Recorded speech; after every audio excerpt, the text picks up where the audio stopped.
Graça e paz, bom dia, Deus abençoe a todos. Estamos de volta com a carta do apóstolo Paulo à igreja de Corinto, a primeira de Paulo aos Coríntios, e chegamos no sétimo capítulo. O título aqui enxertado diz Princípios sobre a vida conjugal, ou a vida conjugal dos cristãos, os problemas levantados na igreja e encaminhados ao apóstolo para que ele apresentasse um parecer, uma orientação.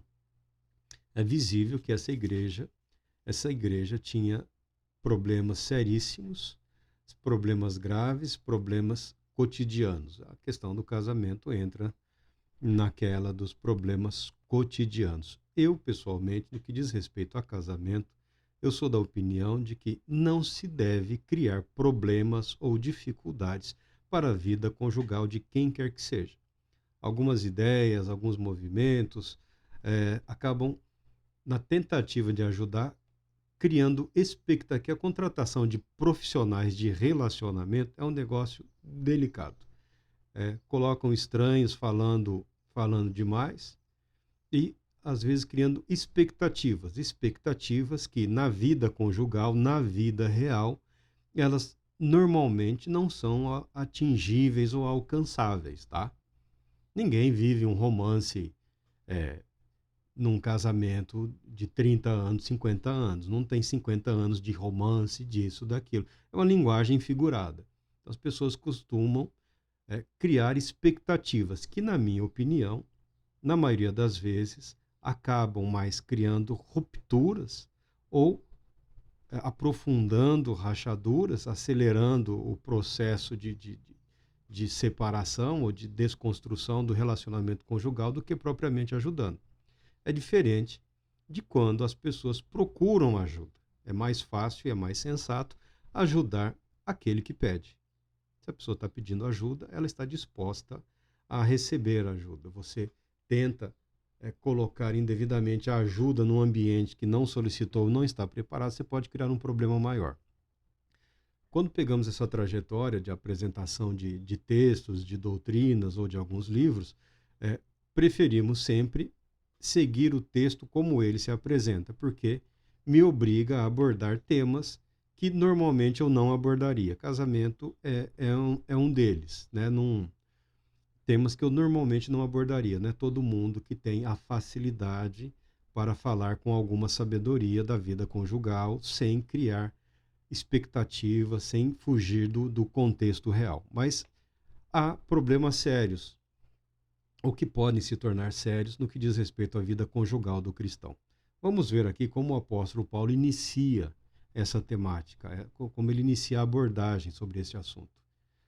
O capítulo 7, versículo 1. Agora, em relação aos assuntos sobre os quais escrevestes, é bom que o homem se abstenha de relações sexuais com qualquer mulher.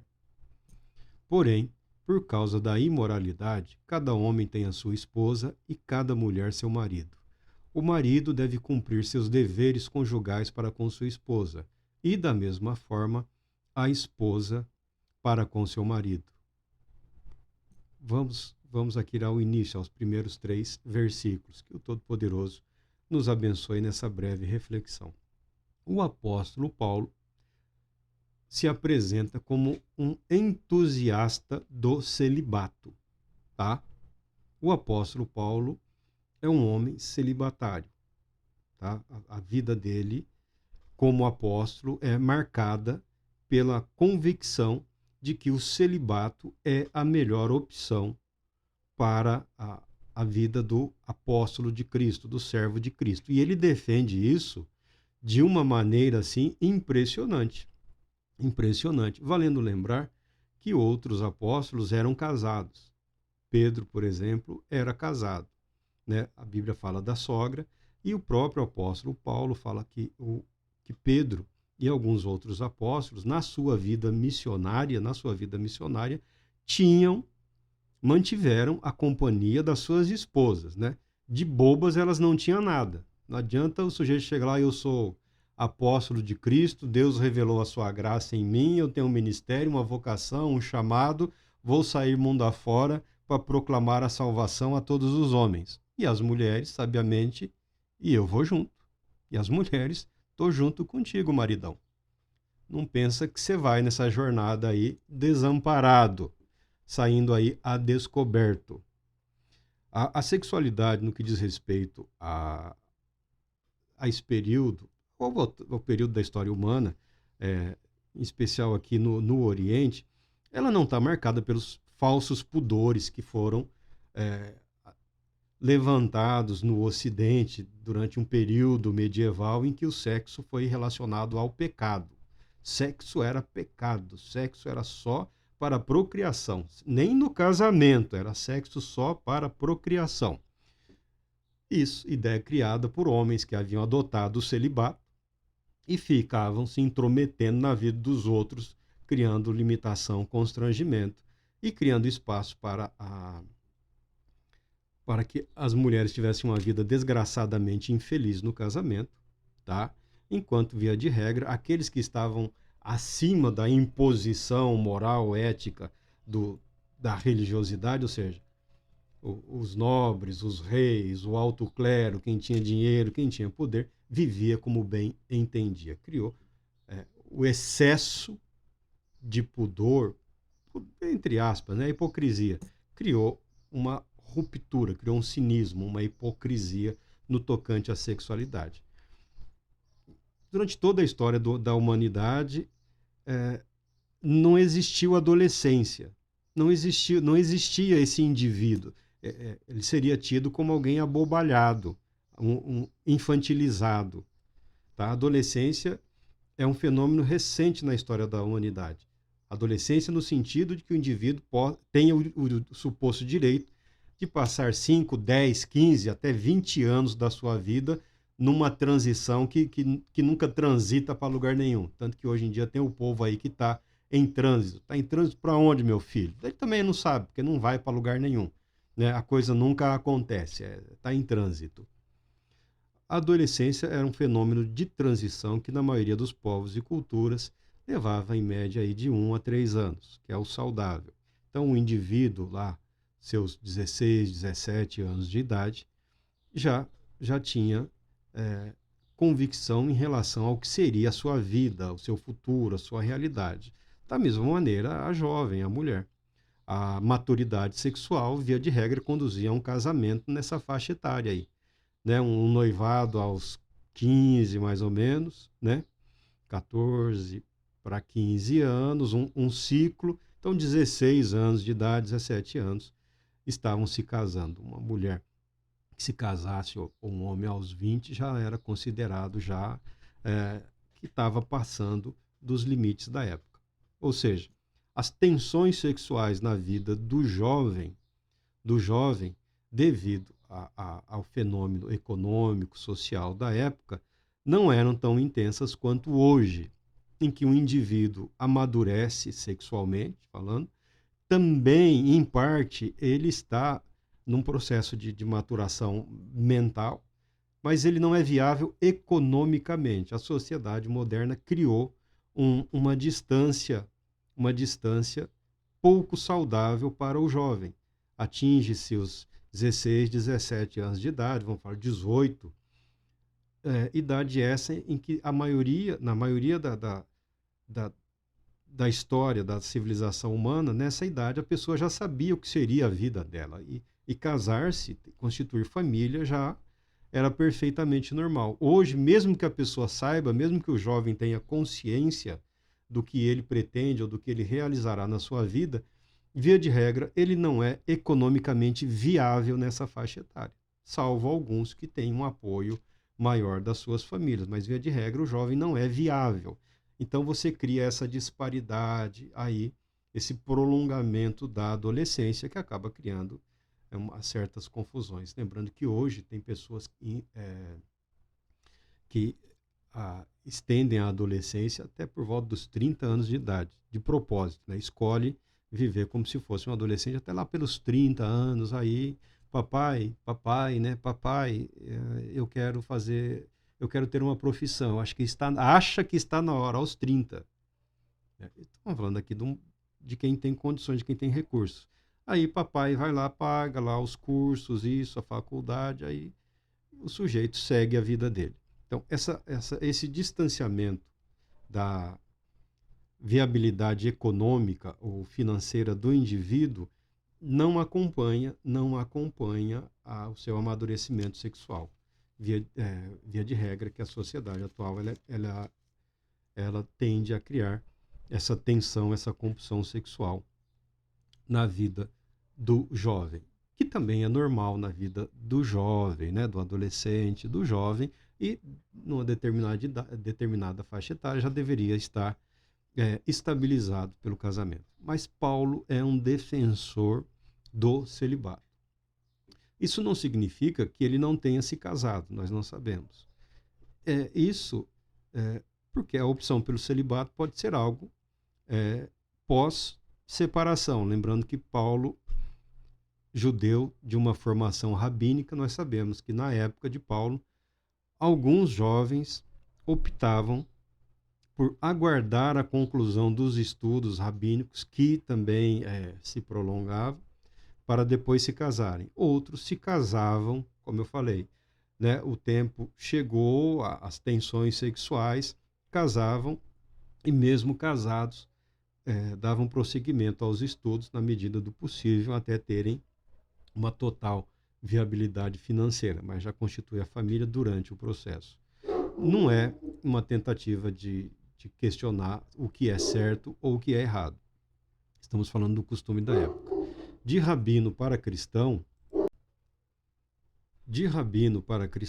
nós não sabemos todos os detalhes dessa ruptura do apóstolo. Tá? Não sabemos se ele foi casado e a mulher o deixou. Se ele fosse casado, seria com alguma família.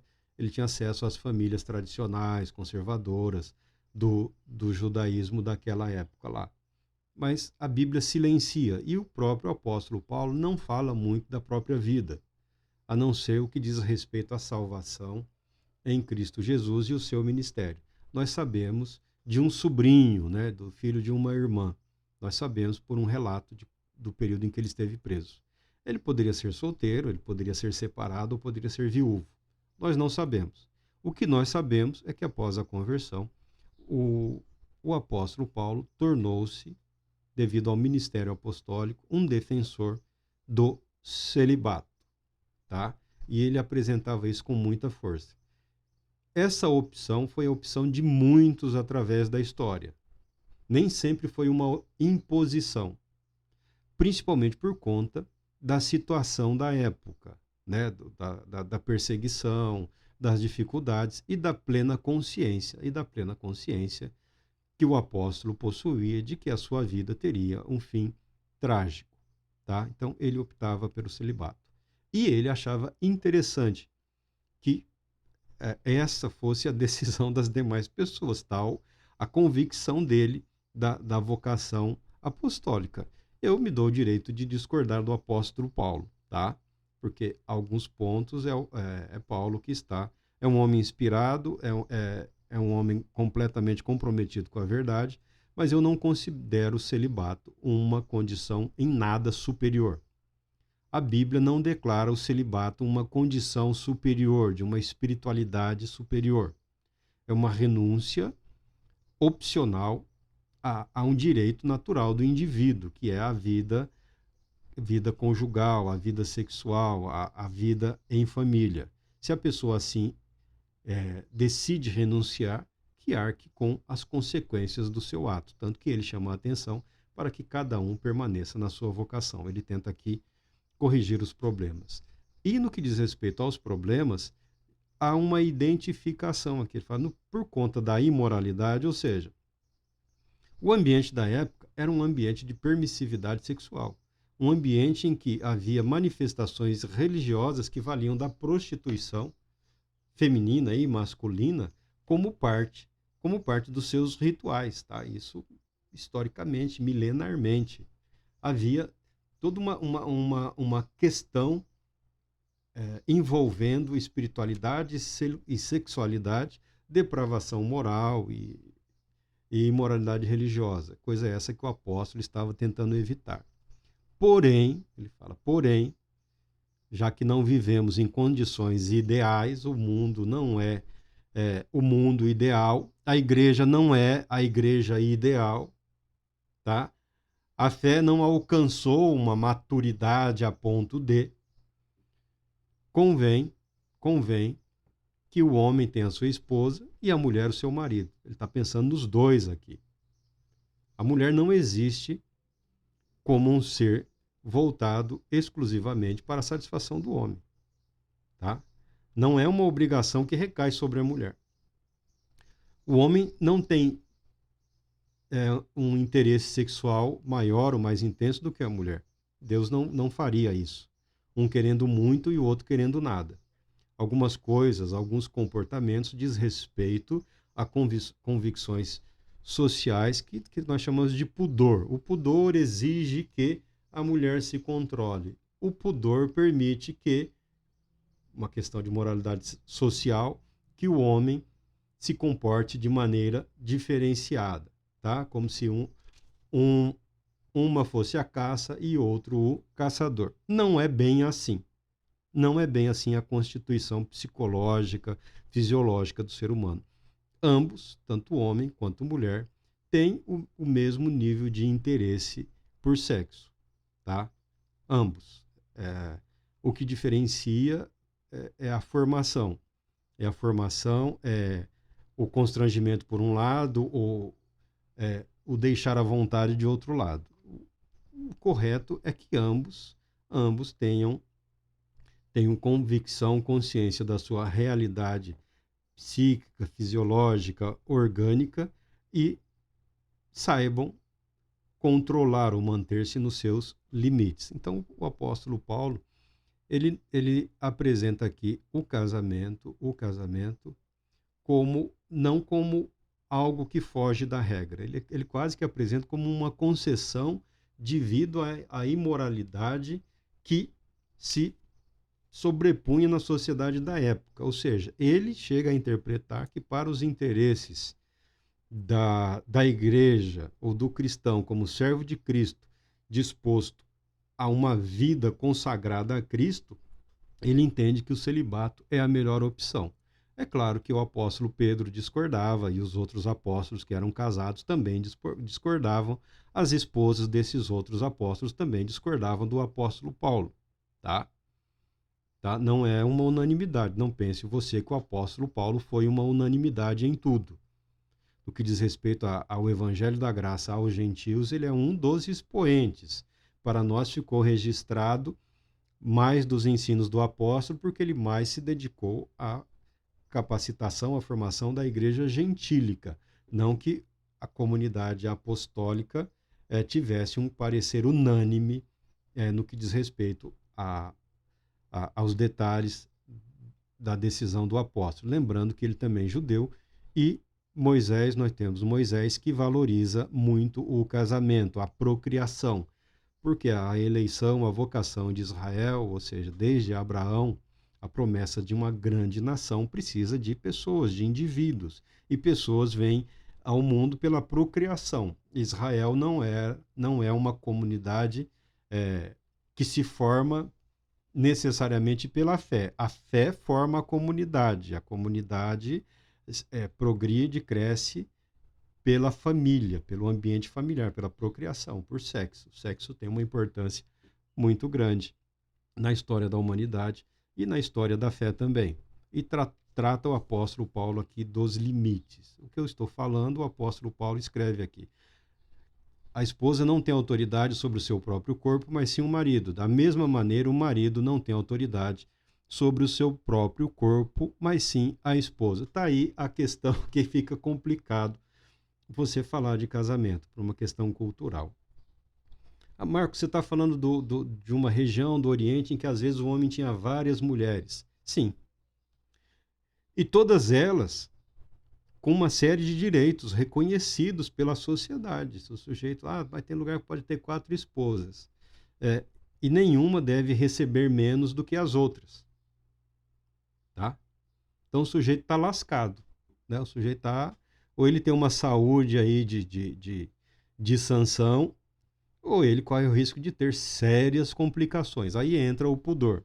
Entra o pudor que proíbe, o pudor social proíbe constrange a mulher deve se contentar. Lembrando que no Oriente, histórico aqui, né, os presentes, né, a mulher é presenteada, uma forma de compensação, né, aguenta aí a vida a qual você está submisso, porque é o que tem para o momento.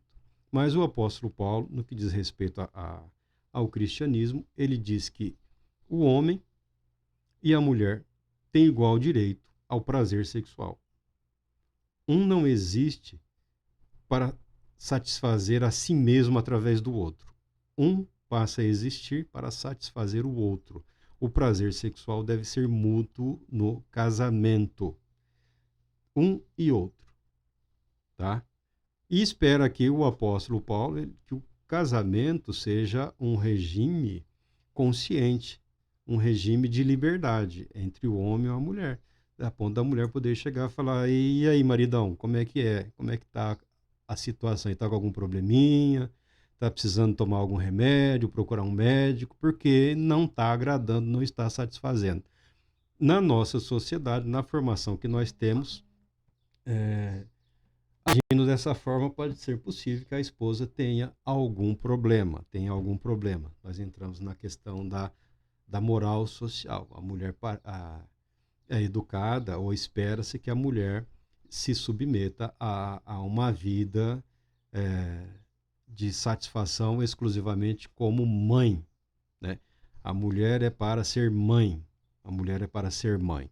A formação social nossa do casamento pega muito da formação europeia, né? Aquela hipocrisia europeia. O casamento para a procriação e o prazer fora do casamento, facultado aos homens, proibido às mulheres. Na prática, segundo os mais velhos, mais antigos pastores, na prática a situação é constrangedora, porque via de regra o que ocorre é o chamado adultério.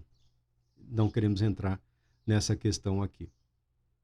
O apóstolo prossegue: portanto, não vos negueis um ao outro, exceto por mútuo consentimento, e apenas durante algum tempo, a fim de vos consagrardes à oração.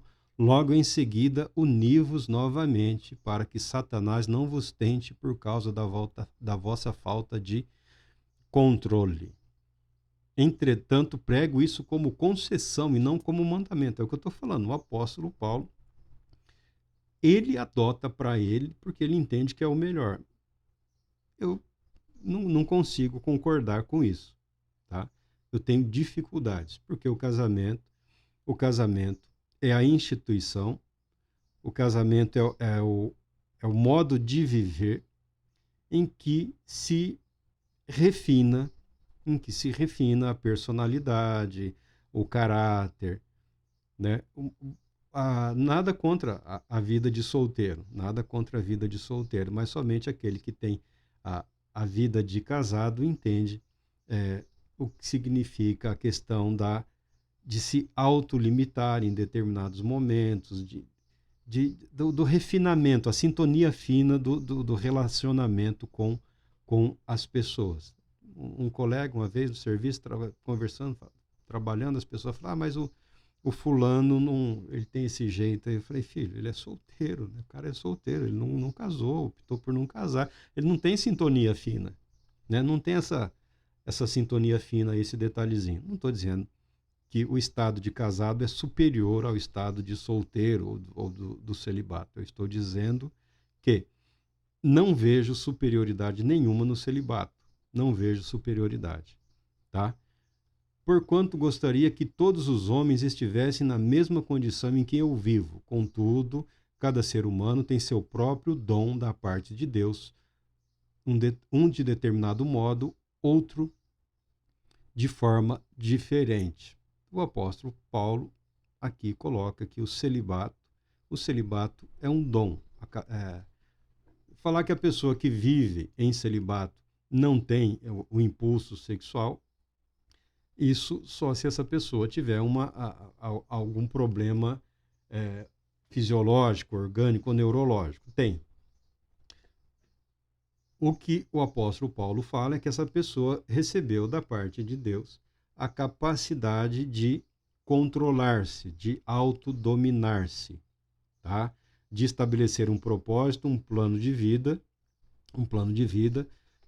no tocante ao cristão aqui, o que seria uma chamada vida consagrada, viver consagrado totalmente à obra de Deus, que é diferente da vida consagrada às instituições religiosas ou à religiosidade humana. Não é nesse ponto que queremos entrar. Então o apóstolo Paulo fala da importância da vida sexual, ainda que ele aborde o assunto como concessão. Dada a maneira como ele aborda o assunto, a questão, tem-se a forte impressão que o apóstolo Paulo viveu solteiro toda a vida dele, desde toda a vida dele, que ele não tenha se casado em nenhum momento. Tá? Tem-se essa forte impressão devido à maneira como ele apresenta, como ele aborda. Mas se você prestar atenção na maneira como ele aborda todos os demais temas da vida cristã, da vida comum, da vida consagrada, você também não acreditaria que ele foi um homem que saiu aí invadindo casas, sequestrando pessoas, torturando, aceitando que elas fossem até assassinadas em nome de um pudor religioso. Então, é difícil compreendermos totalmente o que foi a vida do apóstolo Paulo nesse e em vários outros aspectos. Nós temos uma mudança brusca na postura do apóstolo no que diz respeito à compreensão de toda a verdade escriturística, após a sua conversão quase que na marra por Cristo Jesus, né? Ele foi arrancado literalmente da posição equivocada em que ele vivia. E a partir daí, ele dedicou-se totalmente ao Senhor Jesus. Ele prossegue aqui aos solteiros e às viúvas. É o mesmo pensamento, ao mesmo pensamento. O que o apóstolo Paulo entende? Que é melhor viver solteiro, que é melhor ficar só. Deus te deu o livramento, Deus te deu a paz, você está em paz, você está tranquilo, sossegado. Não crie confusão para si mesmo. Entretanto, se não conseguem se controlar, que se casem, porque é preferível casar a abrasar. Está quase que usando um jogo de palavras aqui, né? Porque é melhor casar do que viver queimando de paixão, né? Já que a pessoa não tem essa capacitação espiritual, por assim dizer, né? não recebeu esse dom para o celibato, que se case, que tenha a sua vida. Na prática, o que nós sabemos? Nós vivemos um momento, não adianta entrar a mulher não pode ministrar, não pode ser pastora, para de discutir esse assunto, porque elas já estão pregando, já estão ministrando, já estão trabalhando. Algumas denominações não permitem uma ordenação, mas isso não significa que a mulher não esteja fazendo isso. E não é incomum que em determinado momento, devido a diversas situações, tá, a pessoa passe a imaginar que casar foi um erro. Não, casar não é um erro. Casar é uma decisão, é um compromisso. Se eu me dedicasse, se eu não tivesse me casado, tanto o homem quanto a mulher, estaria fazendo a obra de Deus de forma melhor e de forma mais plena. Eu, pessoalmente, digo assim, já apareceu o outro, ou já apareceu a outra. Já apareceu a fantasia, a ilusão, o delírio, a visão romanceada da humanidade ou aquele tipo acafagestado que está aí em todas as religiões, né? O príncipe, a princesa, né? Aquele jeito encantador, né? Arrebatador, postura que alguns assumem e tem em todo lugar. Casou-se, o casamento é um compromisso. O casamento é um compromisso. Compromisso para os mais diversos aspectos da vida, para os mais diversos momentos da vida. Casar-se é comprometer-se, é submeter-se ao contínuo escrutínio do outro, né? É aceitar a verdade revelada aqui pelo apóstolo. Um tem autoridade sobre o outro, um tem direito sobre o outro. Um, um e outro, o homem e a mulher, um em relação ao outro, ambos têm o direito de reivindicar para si,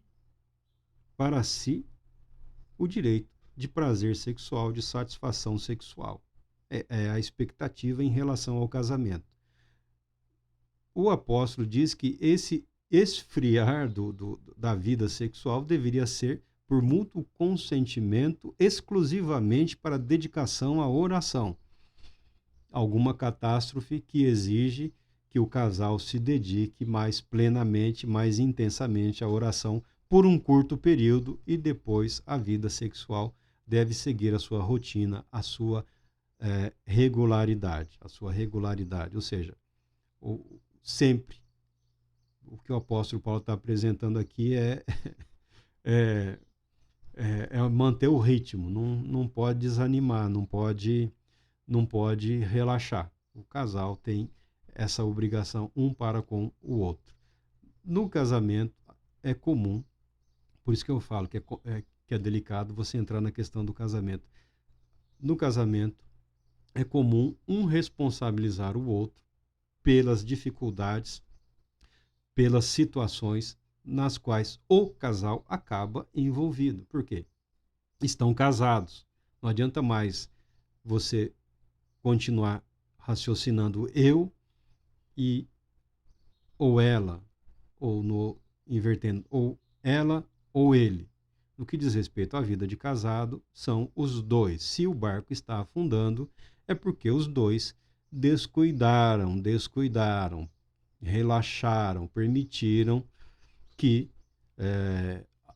a criação de alguma fresta, de alguma aresta ali está entrando água e o barco está afundando ou naufragando. A responsabilidade de corrigir é do casal. Não é dele e não é dela. É de ambos. É de ambos. E aqui ele fala para os solteiros e para as viúvas. A viuvez é um momento triste da vida. A viuvez é um momento trágico.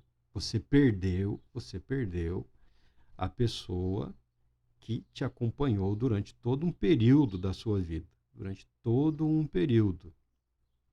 O apóstolo Paulo diz que, caso a pessoa tenha dificuldade, que se case de novo. Depois, em outro momento, ele fala aqui para um dos discípulos dele que não aceite como viúva na igreja mulheres com menos de acho que 60 ou 65 anos, a idade assim, que eu não entrei nisso agora. Não aceite como viúva, né? São tão novas ainda que se casem, que tenham um marido e vão cuidar da própria vida, da própria casa, ao invés de ficar andando aí de casa em casa, criando confusão para a vida dos outros. Essa é a opinião do apóstolo Paulo. Aí entra numa questão aqui, uma questão um pouco mais delicada. Toda vida ordeno aos casados, não eu, mas o Senhor. Tá aqui, o casamento. Um se converteu e o outro não. Que a esposa não se separe do marido. Tá? Ele está falando aqui do casamento em que um não é cristão. Aqui está falando da esposa é cristã e o marido não. Então, que não se separe. Que não se separe. Caso, porém, se separar, que não se case, ou que se reconcilie com o marido, e que o marido não se divorcie da esposa. O apóstolo Paulo não apoia o divórcio. A Bíblia não apoia a separação. O divórcio em si não é a separação. A carta de divórcio foi instituída por Moisés. Separação havia antes de Moisés, mas havia o risco de que algum desorientado chegar lá na casa do outro, na família do outro, falar: a sua esposa foi expulsa de casa pelo marido porque ela é adúltera, nós vamos apedrejar ou nós vamos queimar. Isso acontecia. Por isso, Moisés instituiu não a separação, a carta de divórcio. Ou seja, que o homem, quando se divorciava da mulher, ele declarava um motivo pelo qual ele assim agiu. O divórcio, a carta de divórcio, foi uma maneira de preservar a vida, a vida da mulher. Era uma proteção para a mulher, principalmente, tá? Porque, via de regra, o marido podia e muitas vezes abandonava a esposa. Então, Moisés instituiu a carta de divórcio. A mulher era acolhida ou pelo pai ou pelos irmãos, tudo, ainda que levasse uma vida de viúva lá, ela tinha uma proteção em relação vamos chamar, aos moralistas da época, tá? E o apóstolo Paulo fala que, aqui ele já fala do divórcio, da separação, que o marido não se divorcie da esposa, que a esposa, porque a mulher dificilmente conseguia se divorciar, o homem se divorciava. Aí era impossível para a mulher se divorciar do marido? Não, não era. Não era, tá? Fala assim, a mulher sempre sofreu e é uma questão histórica e social. Mas, pertencendo ela a determinado grupo, determinada classe social, ela, via de regra, tinha uma proteção da família. Ela conseguiria se livrar de um casamento com alguma facilidade, muito mais do que as pessoas comuns, as mulheres mais pobres, tá? Então havia diferença, sim. O dinheiro, a posição social eram diferenciais, sim, tá? O pai era um nobre, um rei, um príncipe. Ele chegava lá, eu vim buscar a minha filha. E o sujeito, muitas vezes, não tinha como se recusar. Ele pegava a filha e levava para casa. Por que ele levava? Porque ela estava sendo maltratada, ou porque ela reclamou que vivia como se fosse viúva, e por coisas desse tipo. Tá? Então havia sim a possibilidade, mas não era o comum. Então o apóstolo Paulo está tratando aqui do que é comum, do que é frequente. O homem tinha essa força de se livrar do casamento com mais facilidade do que a esposa, do que a mulher. Então o apóstolo Paulo ele é contra o divórcio, ele é contra essa prática abusiva. Você não me serve mais. Não, ele não entende que o casamento é uma relação de apropriação ou de uso da outra pessoa como se fosse um objeto. O apóstolo Paulo não admite a transformação da pessoa num objeto. Tá? É inadmissível para ele. A ideia dele do casamento é que os dois se tornem uma só carne. Tá? Esse é o conceito apresentado pelo apóstolo Paulo. Então não pode ter divórcio de maneira nenhuma? Não é isso que está escrito na Bíblia. Não é isso que está escrito na Bíblia. Essa pressão sempre recai sobre a mulher, que via de regra sofre violência. Tem homem que apanha, mas a quantidade é mínima. Invariavelmente são as mulheres as que mais sofrem com a violência doméstica, né? O ambiente de opressão, principalmente contra a mulher, pela questão social e histórica. Tá? Isso dá direito ao divórcio, à separação. Nós temos um amparo legal para tudo isso. Mas nós temos que salvar o casamento. Salvar a união, o relacionamento é uma coisa, ressuscitar é outra. Tá? Aí já é uma questão na qual nós devemos trabalhar caso a caso, tá? Para não piorar a situação.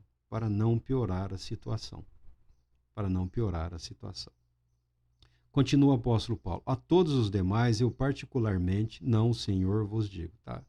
Ele tem essa humildade de reconhecer a dificuldade de encontrar resposta para todos os casos. Então, ele apresenta a opinião dele quando ele não tem conhecimento na cultura bíblica ou na cultura rabínica da qual ele veio para decidir em relação a tudo. A todos os demais, eu particularmente, não o Senhor vos digo. Se algum irmão tem mulher descrente e esta se dispõe a viver com ele, não se divorcie dela. Da mesma forma, se uma mulher tem marido incrédulo, mas este consente em viver com ela, não se separe dele. A questão do casamento misto, né? do cristão com o não cristão, da cristã com o não cristão. Ele está falando num ambiente de formação da igreja, da constituição da igreja. Então, estão casados, estão bem. A irmã é de Deus, a irmã é cristã, o marido é de outra prática religiosa. Se conseguem viver em paz, que vivam, não há motivos para a separação. E o apóstolo Paulo apresenta sua preocupação no que diz respeito principalmente aos filhos. Tá? O rompimento do casamento, via de regra, traz consequências que vão além da vida do casal. Consequências para toda a família, principalmente para o filho. Porque diz ele aqui, porque o marido descrente é santificado por causa da esposa cristã, e a esposa incrédula é santificada por causa do marido crente. Se assim não fosse, seus filhos seriam impuros, mas agora são santificados. Então o apóstolo Paulo apresenta essa preocupação no que diz respeito à família. Ah, mas o marido não é um cristão. Estão vivendo bem? Estão vivendo em paz? Continuem a viver. Não vai atrás de conversa fiada. Ah, se a sua vida é boa, mas se o seu marido fosse convertido, seria melhor. Não vai na conversa desse povo tá, que cria confusão na vida alheia. Está vivendo bem? Continue a viver. Paulo fala da santificação como uma projeção da bênção de Deus prometida aos fiéis e a toda a humanidade. Todos estão debaixo dessa bênção. A santificação diz respeito à participação, mesmo que indireta, na família da fé. Não é uma participação indireta, porque é casado, tem toda uma instituição ali, tem todo um viver auxiliando, orando, abençoando, e há uma promessa de Deus no que diz respeito aos filhos, tá? Não são impuros, ou seja, não são criados de forma alheia à verdade da palavra de Deus. No entanto, se o incrédulo decidir separar-se, Deus te deu liberdade, né? Que se separe. Em tais circunstâncias, nem o irmão nem a irmã estão sujeitos à servidão. Olha o que ele coloca aqui. Há uma ironiazinha, tá? Pois Deus nos chamou para vivermos em paz. Nos chamou para vivermos em paz. Desculpa eu estar rindo aqui, né? Porque há toda uma concepção da vida de casado com uma espécie de sofrimento, de limitação, né? Que eu considero bom, Tá? Até os rabinos fazem piada sobre isso, tá? A vida de casado. Não tem jeito, não tem como você evitar. Se o incrédulo preferiu, ó, tchau, tô indo, glória a Deus, aleluia, Deus te chamou à paz, né? Te libertou da escravidão, ou seja, de um relacionamento que de alguma maneira você estava sofrendo, sendo constrangido de alguma forma. Aí ele prossegue aqui. Por quê? Como podeis saber, ó mulher, se salvarás teu marido? Ou como sabes, ó homem, que salvarás tua mulher? Aqui é o pensamento no que diz respeito a... Não tem salvação por vida conjugal. Não existe salvação pela vida conjugal. A comunhão conjugal, tornar-se os dois uma só carne, é uma expressão de um viver comum, né? De um viver que busca uma unidade. O homem e a mulher se tornam um casal com o propósito de vida feliz, de constituição, nunca passou pela cabeça de ninguém durante os milhares de anos em que a humanidade existiu, em que um casamento sem filhos. Tá? O casamento é o mesmo pensamento, era automático. Casar para procriar, casar para ter filhos, ter família. Tudo isso era parte da concepção de vida, de mundo feliz, de alegria, de bênção de Deus. Filhos como bênçãos de Deus, tá? Não há garantia, nunca houve, não haverá garantia escriturística, bíblica, de que nessa união, nesse casamento, por um ser cristão e o outro não ser, que pela união ou pelas bênçãos decorrentes da união, o não cristão será salvo. Não. O apóstolo Paulo deixa claro que você não sabe, nós não sabemos nada em relação ao futuro. A mulher não sabe se vai salvar o marido e o marido não sabe se vai salvar a mulher. Porque o homem não salva ninguém, o ser humano não capaz de reproduzir salvação. A salvação é um dom de Deus, é um dom gracioso de Deus, tá? O casamento não é uma garantia de salvação ou vida eterna. O casamento é abençoado por ser a instituição que visa a preservação da humanidade, tá? Contudo, cada um prossiga vivendo na condição em que o Senhor lhe determinou e em conformidade com o chamado de Deus. E é isso que ordeno em todas as igrejas. Foi alguém chamado sendo já circuncidado? Não se preocupe em desfazer a circuncisão. Foi alguém chamado sendo incircunciso? Não se deixe circuncidar.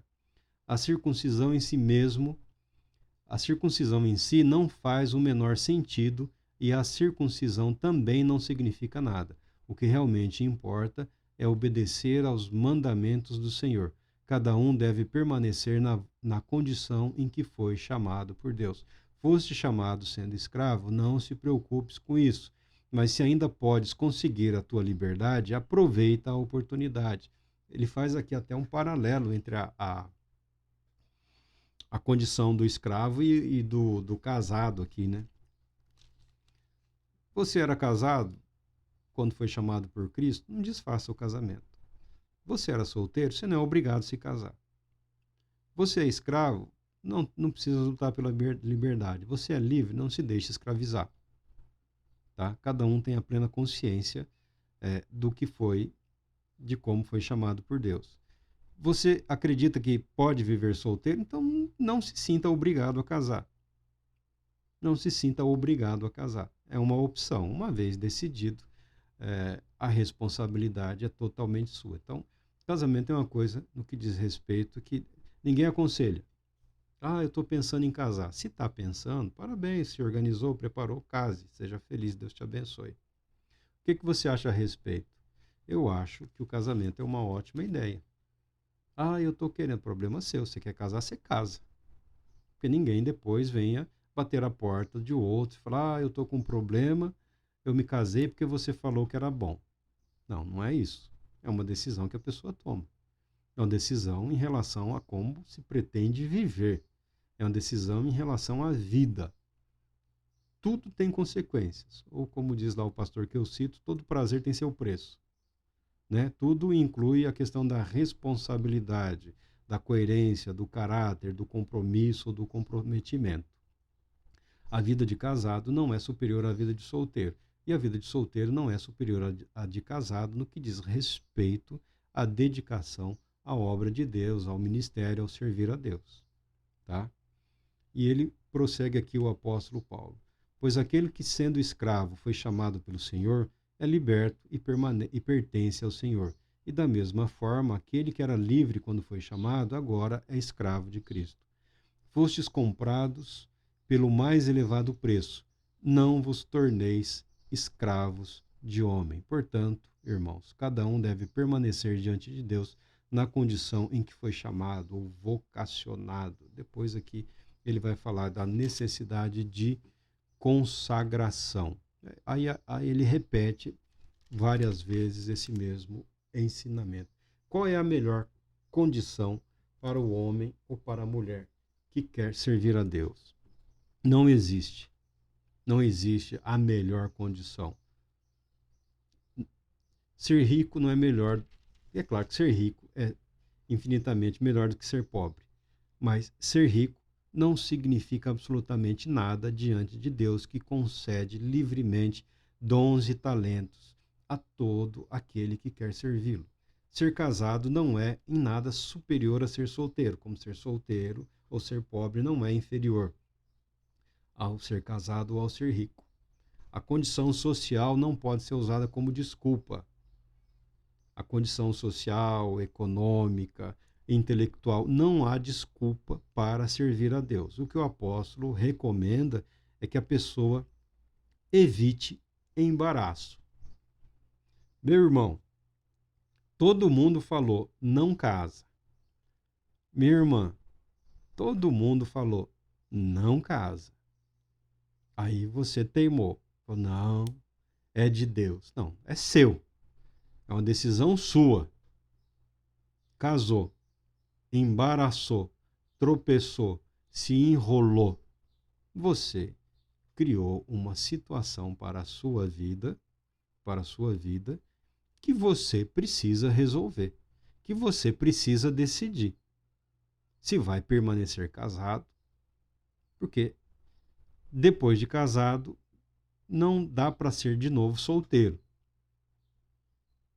Ah, dá sim, porque o divórcio é como se a pessoa... Não estou falando do status social ou legal. Eu estou falando do próprio viver que diz respeito à vida sexual do indivíduo. Tá? Depois que começou, não vai parar mais. Sejamos francos, sejamos sinceros. Né? Não tem como. Não tem como. É da natureza humana. É uma coisa do ser humano. Somente se a pessoa que recebeu esse dom de Deus, segundo o apóstolo Paulo aqui, é que será capaz de viver uma vida pacificada, feliz, sozinha. Porque o problema que envolve a vida de solteiro não é tanto o prazer sexual em si. Diz respeito à solidão. Espera-se que o indivíduo que se casou, tem família, né, vive nesse ambiente de famílias, ele tem uma proteção maior do que aquele que decidiu viver só por algum motivo. No caso de algumas religiões, nós vemos que as pessoas, quando chegam a uma determinada idade, no caso de todas, né, chega uma hora, menos que o cara seja o dono da instituição, no caso de todos, chega a uma determinada idade em que a pessoa não é mais útil à instituição. E a que viveu solteiro a vida toda, ele é simplesmente despachado. E muitas vezes não teve, ao longo da sua vida, a família ou membros da família para acolher ou receber, porque vive em função de um pensamento institucional que joga a pessoa de um lado para o outro, do país, do mundo todo. E quando essa pessoa envelhece, ela é descartada. Há uma preocupação de muitas religiões aí no que diz respeito ao acolhimento dos ministros ou dos religiosos mais velhos. Mas, via de regra, a pessoa é descartada, porque nós vivemos uma dinâmica hoje que é a religião como meio de produção. Né? É uma industrialização da fé. Não só há um mercado da fé, como há também uma industrialização da fé. Há uma preocupação com resposta, com resultado, né? Religião por resultado, religião por demanda. Então, os religiosos muitas vezes são assim transformados em meios num processo, numa dinâmica que usa as pessoas e depois simplesmente as descarta. Então, nós sabemos que esse também não é o conceito bíblico, não é o conceito escriturístico. Cada um deve cuidar dos seus. A igreja tem a obrigação de cuidar da igreja. A igreja tem essa responsabilidade. Isso não mudou absolutamente nada. Principalmente ensinando a verdade. Né? Que não é uma fantasia, não é um delírio, não é uma brincadeira. Toda e qualquer decisão tomada tem suas consequências. E nem todas as consequências são agradáveis. Nem tudo é alegria, nem tudo é festa, nem tudo é prazer. Há um sofrimento, há um sofrer um pelo outro, há um gostar, há um desgostar, há um reaprender a amar, a estar junto, a reconhecer um ou outro como necessário para si ou como parte de si mesmo, tá? Então, as rupturas, os rompimentos são condenados pelo apóstolo Paulo, porque não trazem paz verdadeira para ninguém. Está casado, empenhe-se em manter-se casado, cumpra as responsabilidades da vida conjugal. Está solteiro, é livre para viver assim. Ninguém te obrigou a casar. Casou, parabéns. Problema seu. Problema nosso, da igreja como um todo também. Sim, mas é uma decisão sua. Cada um tomou a decisão conforme julgou conveniente. Então, que aprenda a viver também as consequências da vida comum, da vida de casado. Que Deus Todo-Poderoso te abençoe, te proteja, te conceda a paz.